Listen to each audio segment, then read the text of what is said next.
Bonjour Françoise. Bonjour Bernard. Bonjour Axel. Bonjour les auditeurs. Oui, alors nous sommes toujours en 2025, le temps ne passe pas très vite, donc année jubilaire encore, placée sous le signe de l'espérance. Nous allons de nouveau aller à Rome, voir un tableau qui est exposé au musée Borghese et qui présente le personnage de Marie, dont on va fêter la visitation à la fin du mois, le mois de mai, le mois de Marie. Et donc on pourra se demander peut-être à la fin de cette émission si on peut relier vraiment l'espérance à la figure de Marie. Donc ce tableau a été commandé par la puissante confrérie des palefreniers du Vatican, et c'est pour ça qu'on dit aussi la Vierge des palefreniers, en même temps qu'on peut dire la Vierge au serpent. Donc nous sommes dans un contexte particulier, nous sommes en pleine guerre de religion, avec toute une polémique autour de Marie sur la mission qu'on peut lui donner.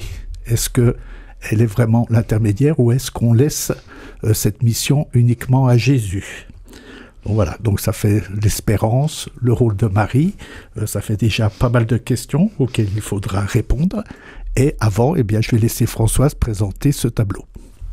Très bien, donc ce tableau fut rejeté car il a été jugé beaucoup trop réaliste et peu sacré pour être présenté à la dévotion des fidèles.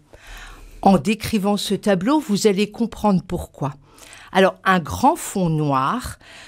Dans ce grand fond noir surgissent trois personnages.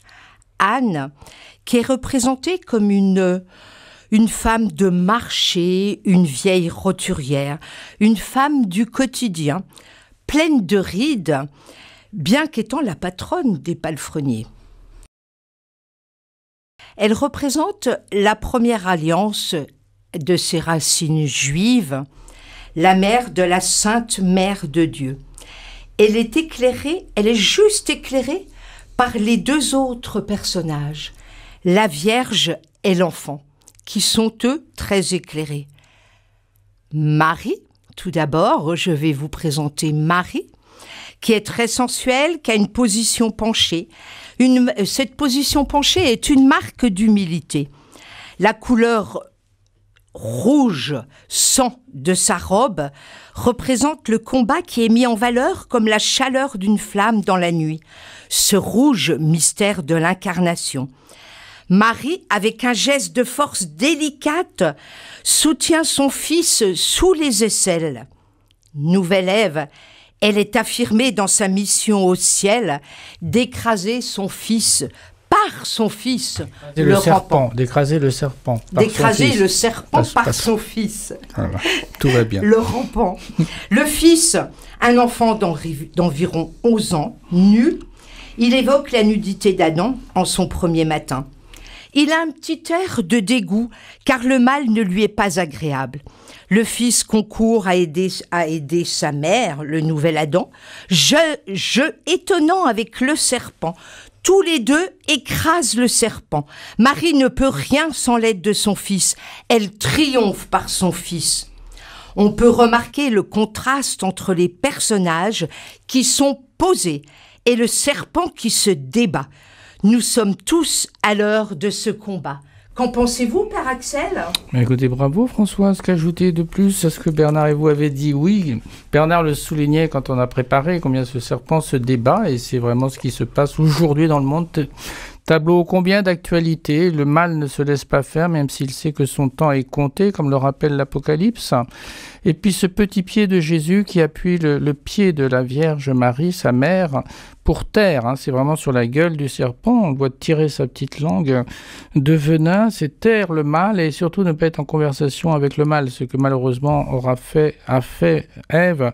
Dans le livre de la Genèse, elle entre en dialogue avec celui qui est bien plus fort dans le dialogue. Il y a des moments où vraiment il faut se retirer de personnes qui sont néfastes, nuisibles, nocifs, comme on dit, et parce que la conversation est une conversation de mort. Il faut attendre que la lumière du Christ vienne nous éclairer.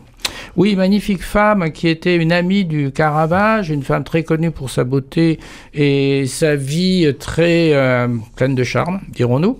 Alors donc, elle avait choqué bien sûr les palefreniers. On l'avait mis 1 mois ou 2 sur un hôtel au Vatican. Et puis cette poitrine très maternelle et très féminine, la nudité de l'enfant, un peu trop, comme disait Pietro Longhi, comme le bon Dieu l'a fait. Cette nudité a été incomprise et on a fait retirer le tableau. Mais c'est le cardinal Scipion Borghese, le neveu du pape Paul V, qui va le racheter tout de suite. Il est toujours à la galerie Borghese.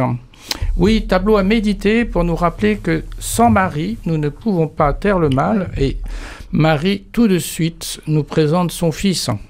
Et l'espérance de tout ça? Ah, l'espérance. Alors, l'espérance, bien sûr, il faut toujours espérer que l'espérance, c'est je n'y arriverai pas tout seul, mais je ne suis pas seul.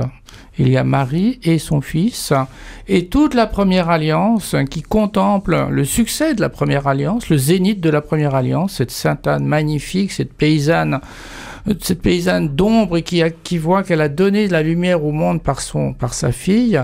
Oui, il nous faut vraiment être espérants que nous ne sommes pas seuls et que la victoire, on le disait à la dernière émission, la victoire est gagnée. C'est ça que nous avons attesté. Le nombril de Jésus est bien en évidence aussi. Il n'est pas tombé du ciel, il vient par Marie.